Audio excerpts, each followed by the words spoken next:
पवन Sierra में आए हुए थे। लंबा जाने वाला फैसला नहीं है।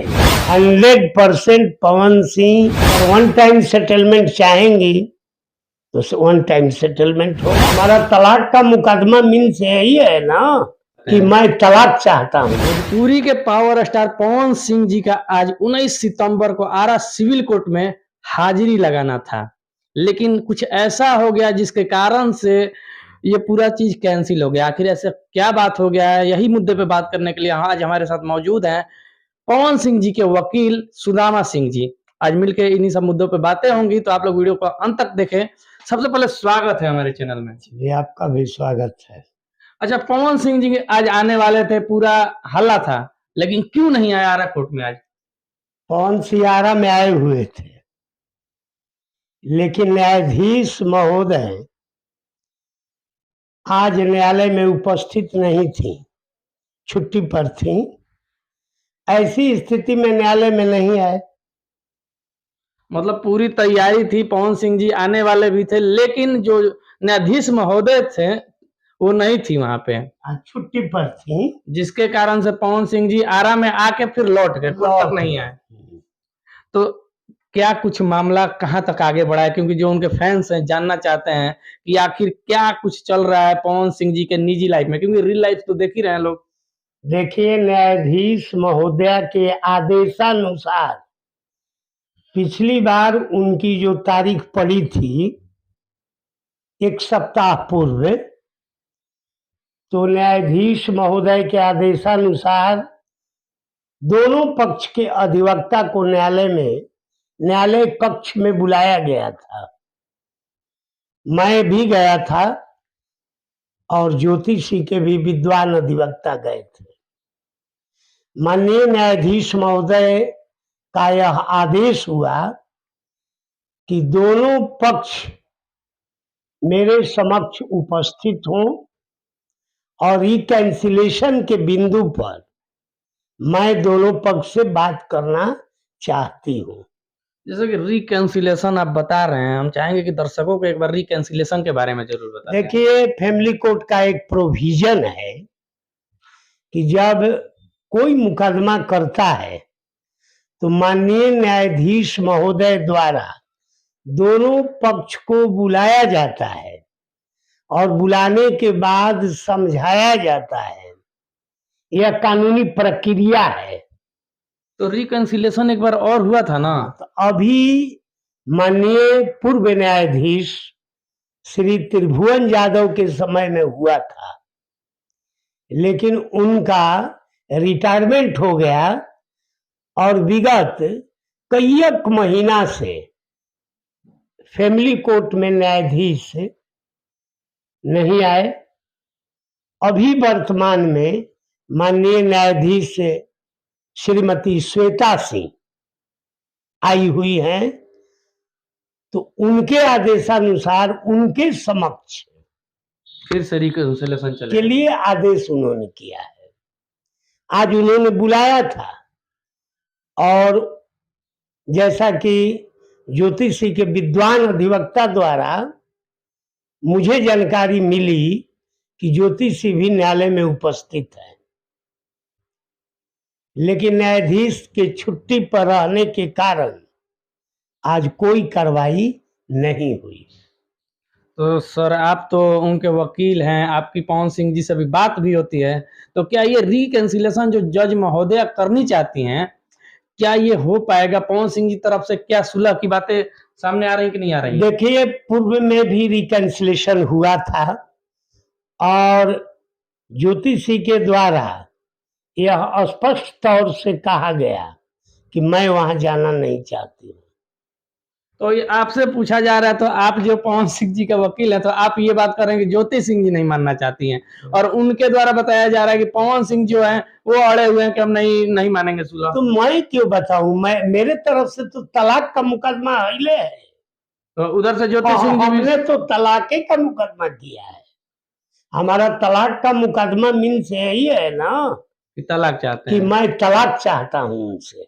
तो मैं अपनी बात क्या कहूं? मैं तो आवेदक हूं, मैंने तो मुकदमा किया है। अच्छा, तो ज्योति सिंह जी क्या चाहती हैं? वो भी यही चाहती हैं? पूर्व में ज्योतिषी का यही कथन था। अब ये श्रीमती श्वेता सिंह जो न्यायाधीश महोदय आई हुई हैं, उनके समक्ष क्या वो कहेंगी, ये तो समय और वक्त बताएगा। अच्छा, जो अभी बहुत सारी बातें अभी तो और आगे चलेंगे, क्योंकि मान लीजिए कि अगर ये नहीं मानते हैं लोग, तो आगे फिर से वो मुद्दा उठेगा जो वन टाइम सेटलमेंट का लेके है। देखिए, वन टाइम सेटलमेंट का मुद्दा जो है वह ज्योतिषी के कंसेंट पर ही निर्भर करेगा। उनकी क्या इच्छा है। अगर वन टाइम सेटलमेंट चाहेंगी तो वन टाइम सेटलमेंट होगा। अच्छा, एक बात जानना चाहेंगे हम लोग, जो भी दर्शक हैं सोच रहे होंगे कि जज महोदय पहले जो थे वो चेंज हो गए, न्यायाधीश महोदय नहीं आई हैं, तो क्या जितना प्रोसेस पहले जो हुआ था फिर से वही प्रोसेस शुरू से होगा क्या? देखिए, प्रोसेस में कहीं कोई दिक्कत नहीं है, फिर से वो प्रोसेस नहीं होता है। जैसे पवन सिंह की तरफ से गवाही चल रहा है न्यायालय में, एक गवाह का गवाही हो चुका है और दूसरा गवाह न्यायालय में उपस्थित था विगत एक सप्ताह पहले, लेकिन न्यायाधीश महोदय का आदेश हुआ कि नहीं, पहले दोनों पक्ष को मेरे समक्ष बुलाया जाए, और उस दिन उसकी गवाही नहीं हुई। तो उस दिन उनके कारण नहीं हो पाई, लेकिन अब जो नया तारीख आने वाला है, जिस तारीख को पवन सिंह जी फिर से आरा में आएंगे कि नहीं आएंगे, और वो कब आएंगे? 100% पवन सिंह माननीय न्यायालय के आदेश का अक्षरशः पालन करते हैं और करेंगे।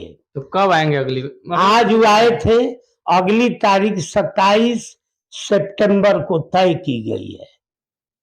27 सितंबर को, मतलब कि भोजपुरी के पावर स्टार पवन सिंह जी आरा में कंफर्म है कि आने वाले हैं 100%। क्योंकि तारीख का मतलब ये हो जाता है कि एक बार और भी तारीख पड़ी थी, पवन सिंह जी नहीं आए थे, तो आप जैसे आपने बताया था कि उस दिन जरूरी नहीं था उनका आना। पवन सिंह की जब न्यायालय का आदेश है तब तो आना है, माननीय न्यायाधीश का आदेश है। अन्य कार्य में जहां उनकी उपस्थिति अनिवार्य नहीं है वहां उनके आने की कोई जरूरत नहीं है, लेकिन माननीय न्यायाधीश महोदय ने तो आज बुलाया था और उनके आदेश का पालन करते हुए आरा में वो आए थे, न्यायालय नहीं गए, क्योंकि मैंने उनको व्यक्तिगत सूचना दिया कि न्यायाधीश महोदय आज छुट्टी पर हैं, इसलिए अगली तारीख को आप आए। अगली तारीख मतलब कि 27 सितंबर को लगी हुई है।